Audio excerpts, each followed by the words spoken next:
ऐसी लगती है जैसे बिना नमक की कढ़ी रख दी गई है। तो ये जो संसार की आकुलता और व्याकुलता होती है बंधुओं, इस संसार की आकुलता और व्याकुलता से मुक्त करने वाले तीर्थंकर 9 तारीख को कुंडलपुर की धरा पर दोपहर में 3:30 बजे प्रवेश कर रहे हैं,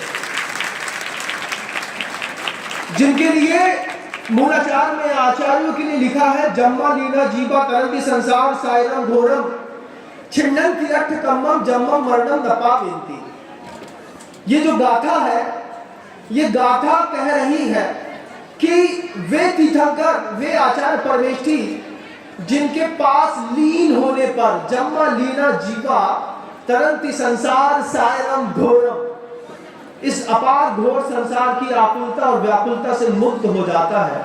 छिन्नन तिरठ कम्मम, 8 कर्मों से उन आचार परमेष्ठी की सेवा करके जो मुक्त हो जाता है, जन्मम मरणम न पावेंति, और जन्म और मृत्यु को दोबारा प्राप्त नहीं करता। ऐसे आचार परमेष्ठी पूज्य गुरुदेव के भी वे कृपा पात्र है।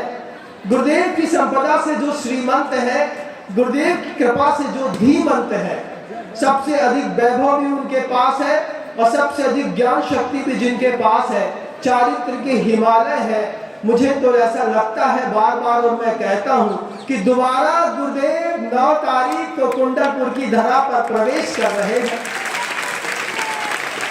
पूरी दुनिया के लोग, आप किसी भी शहर, किसी भी गांव में रहते हैं, अभी आपके पास 50 घंटे हैं 9 तारीख की दोपहर में 3:30 पौने 4 बजे तक कुंडलपुर पहुंचने के लिए।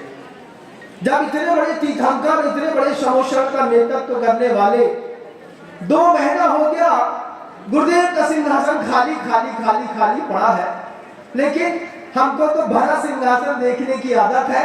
उस सिंहासन के अधिपति, शासन के नायक, शासनाधिपति गुरुदेव श्री समय सागर जी महाराज 9 तारीख की दोपहर में करीब 3:30 पौने 4 बजे के आसपास कुंडलपुर की पावन पवित्र धरा पर हम सबके ऊपर कृपा बरसाने के लिए जो पधार रहे हैं, और आपने भी दूर दूर से अपना मन बनाया है। वे क्या है? प्रकृष्ट पुण्य के धारक है। गुरुदेव की जिन्होंने मौन रूप से ऐसी गजब की भक्ति और सेवा करी है, उनका एक एक अंग देखो ना, उनके पैर देखो, उनका चेहरा देखो, उनकी चाल देखो, उनकी नजरें देखो, उनकी बोलने का तरीका देखो, उनका ज्ञान देखो, उनकी साधना देखो। कहीं से कहीं नहीं लगेगा कि गुरुदेव नहीं है। हर तरफ से जो गुरुदेव ही है।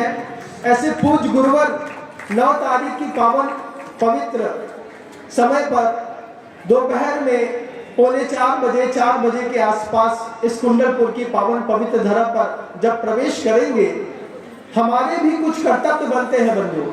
छोटा सा बच्चा है, उसको समझाइएगा।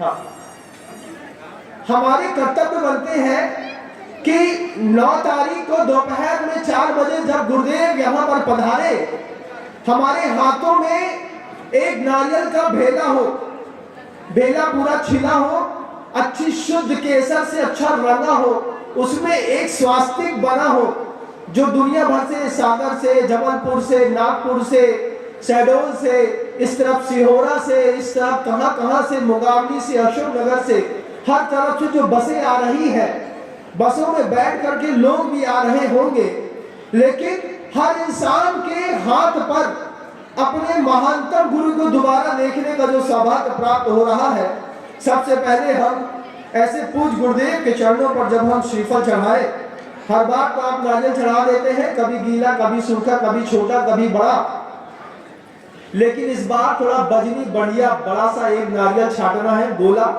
भेला जिसको कहते हैं, पूरा छील करके केसर से पूरा रंग देना, फिर अच्छी केसर से उठा करके माँ बहनों से कहना मोटा मोटा एक स्वास्तिक बना दो, और कम से कम 1 लाख गोले एक साथ जब 9 तारीख की दोपहर में 4 बजे अपने नए आचार्य महाराज के चरणों पर हम सब चढ़ाएंगे, वो वैभव, वो दृश्य देखने लायक होगा बंधुओं।